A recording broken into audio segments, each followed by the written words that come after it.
This is Wild About Utah.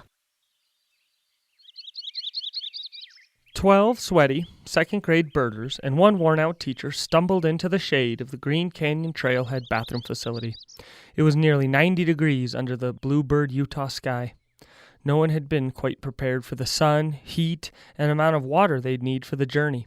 They were only halfway done with the hike. Students had discovered several birds along the hike with their binoculars, such as a golden eagle, yellow-rumped warbler, black-billed magpie, and Townsend solitaire. But by the time they reached the trailhead bathroom, their water bottles were empty, their bodies baked, and fatigue was setting in.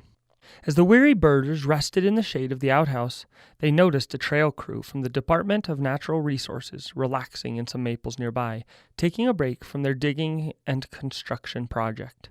"You guys look hot. Want some water?" called a young DNR crewman. Of course, a chorus of positive replies echoed from the 7- and 8-year-olds. The crewman got out an orange Home Depot cooler and slung it on the back of a work trailer. "Here you go."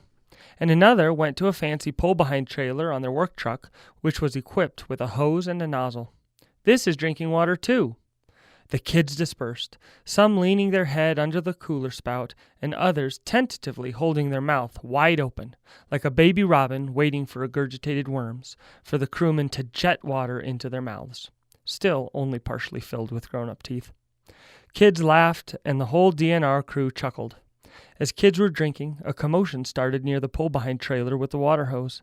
What had been a hose and nozzle for administering drinks had become a cooling fountain station. Water was being launched into the air, and kids were dancing around underneath with screams of joy. After a minute or two, the teacher gathered the students, thanked the crew, grabbed a picture with them, and started their trip back, seeming more refreshed than ever. Spontaneous moments, unrepeatable circumstances.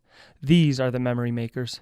These kids may likely forget every bird they saw on their hike, but they'll never forget the relief from the heat by playing in the crewman's water fountain or leaning under a cooler to grab a quick drink.